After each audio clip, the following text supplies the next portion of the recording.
అందరికీ నమస్తే అండి. RDT rural development trust Anantapuram కేంద్రంగా ఈ ట్రస్ట్ 2 తెలుగు రాష్ట్రాల్లో సుమారుగా 1500 గ్రామాల్లో వీళ్ళ సేవలు ఉన్నాయి. అంటే కొన్ని చోట్ల హాస్పిటల్స్ మెయింటైన్ చేస్తారు, కొన్ని చోట్ల స్కూల్స్ మెయింటైన్ చేస్తారు. స్కూల్స్ కడతారు, హాస్పిటల్స్ కడతారు. వీళ్ళ దగ్గర 3000 మంది ఉద్యోగులు పనిచేస్తున్నారు. అలాగే ప్రత్యక్షంగానో పరోక్షంగానో ప్రతి సంవత్సరం 25,000 మంది వీళ్ళ ద్వారా లబ్ధి పొందుతారు.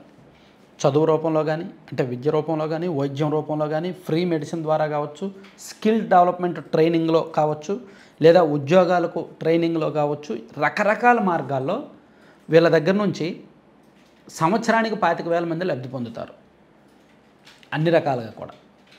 సో ఇది 2 తెలుగు రాష్ట్రాల్లో అతిపెద్ద ట్రస్ట్ అన్నమాట. అయితే వీళ్ళకి నిధులు విదేశాల నుంచి వస్తాయి. ఇక్కడ ఉండే ప్రతినిధులు, పనిచేసే ప్రతినిధులు కూడా విదేశీయులే. మేబీ మీకు చాలామందికి తెలిసే ఉంటుంది, కొన్ని చోట్ల విదేశీ నిధులతో నడిచే ట్రస్టులు ఉన్నాయి. ఇప్పుడు నాకు తెలిసి ఏలూరు దగ్గర జానంపేటను, విజయరాయి ఊర్లు ఉన్నాయి. ఆ 2 ఊర్లలో కూడా విదేశీ నిధులతో నడిచే ట్రస్టులు కొన్ని ఉన్నాయి. వాళ్ళు కూడా ఆ గ్రామాల్లో కొంతమందికి సేవలు చేస్తుంటారు. పిల్లలకు అప్పుడప్పుడు బుక్స్ పంచి పెడతారు, దుప్పట్లు పంచి పెడతారు, అలాగే పేదలకు భోజనం అది పెడుతుంటారు, ఉద్యోగాలు ఇస్తుంటారు. ఇవన్నీ రన్ అవుతుంటాయి. విదేశీ నిధులతో నడిచే ట్రస్టులు చిన్న చిన్నవి ఉంటాయి చాలా చోట్ల. ఇదేంటంటే ఆర్‌డిటి అనేది చాలా పెద్ద ట్రస్ట్, కొన్ని వేల కోట్లు ఖర్చు పెడుతుంటారు. సో ఇప్పుడు వీళ్ళకి వచ్చిన ఒక పెద్ద సమస్య ఏంటంటే 3 సంవత్సరాల నుంచి ఈ ట్రస్ట్కి విదేశాల నుంచి నిధులు రావడం ఆగిపోయింది. దానికి కారణం విదేశీ విరాళాల నియంత్రణ చట్టం అని ఒకటి ఉంది, FCRA. సో ఆ చట్టం ద్వారా 2023 నుంచి వీళ్ళకి డబ్బులు రావట్లేదు. దాంతో వీళ్ళ యాక్టివిటీస్ అన్నీ ఆగిపోయాయి. వీళ్ళు ప్రతి 5 ఏళ్ళకు ఒకసారి రెన్యువల్ చేయించుకోవాల్సింది 2021లో వీళ్ళ రెన్యువల్ కూడా కేంద్రం ఒప్పుకోలే. ఎందుకంటే వీళ్ళకు వస్తున్న నిధుల్లో పక్కదారి పడుతున్నాయి, అవినీతి జరుగుతోంది అనే ఆరోపణలు ఉన్నాయి. ఆ ఆరోపణలతో కొంతమంది కేంద్రానికి కంప్లైంట్ చేశారు. కేంద్ర హోంశాఖకు అండ్ ఈడీకి వీళ్ళందరికీ కంప్లైంట్ చేయడంతో కేంద్ర హోంశాఖ ద్వారా అండ్ కేంద్ర ఆర్థిక శాఖ ప్లస్ ఈడీ వీళ్ళందరూ కలిపి ఈ ట్రస్ట్ మీద నిఘా పెట్టి నిధులు రాకుండా ఆపేశారు. అసలు FCRA చట్టం ప్రకారం వీళ్ళు పర్మిషన్ తీసుకోలేదు, వీళ్ళకి నిధులు రాకూడదని చెప్పి 2023లో ఆగిపోయినాయి. అప్పటి నుంచి ఈ ట్రస్ట్ ద్వారా నడుస్తున్న పాఠశాలలు, హాస్పిటల్స్ మూతపడే పరిస్థితి వచ్చింది. దాదాపుగా దీని నుంచి లబ్ధి పొందుతున్న వేలాది మంది రోడ్డును పడాల్సిన పరిస్థితి వచ్చింది. ఉద్యోగులు 3,000 మంది పరిస్థితి కూడా అగమ్యగోచరంగా తయారైంది. అంటే ఎవరో ఆకాశరామన్ ఉత్తరం రాశారు అంతే. వీళ్ళంటే గిట్టనోళ్ళు. వీళ్ళేమీ ఖర్చు పెట్టింది గవర్నమెంట్ ఫండ్స్ కాదు కదా. ఇప్పుడు గవర్నమెంట్ వీళ్ళకి ఒక 10 కోట్లు ఇచ్చింది, వీళ్ళు దాన్ని మిస్యూజ్ చేశారంటే అప్పుడు ఓకే, అప్పుడు ఆపేయచ్చు. కానీ వీళ్ళు తీసుకొస్తుంది విదేశీ నిధులు కదా. విదేశీ నిధులు తీసుకొచ్చి వీళ్ళు మిస్యూజ్ చేస్తేనేముంది. వీళ్ళు తిన్నా సరే అక్కడ నిజంగా ప్రజలకి సేవ చేస్తున్నారా లేదనేది మెయిన్. 2 తెలుగు రాష్ట్రాల్లో ఆల్మోస్ట్ ప్రతి జిల్లాలో యావరేజ్గా ఒక 50 విలేజెస్ వీళ్ళ ద్వారా లబ్ధి పొందుతూ ఉన్నాయి. ఇద్దరు హాస్పిటల్స్ లేదా కాలేజీలు, స్కూళ్ళు ఏదో ఒక రకంగా వీళ్ళు ట్రైనింగ్ సెంటర్లో, క్యాంపులో ఏవో ఒకటి పెడుతూనే ఉంటారు. స్కాలర్షిప్లు కూడా ఇస్తూనే ఉంటారనమాట.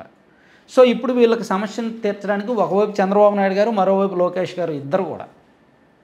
చంద్రబాబు గారు ఆల్రెడీ ఒక 15 రోజుల కింద ఢిల్లీ వెళ్ళినప్పుడు హోంమంత్రి అమిత్ షా గారిని కలిసి ఈ ట్రస్ట్కి సంబంధించిన యాక్టివిటీస్ అన్నీ చెప్పి ఈ చట్టం ప్రకారం వాళ్ళకి ఫండింగ్ ఆపేశారు. సో విదేశాల నుంచి విరాళాలు వచ్చేలాగా వెసులుబాటు కల్పించండి, కాస్త అవకాశం ఇవ్వండి అని చెప్పారు. ప్లస్ వాళ్ళని రెన్యువల్ చేయాలని కూడా అడిగారు.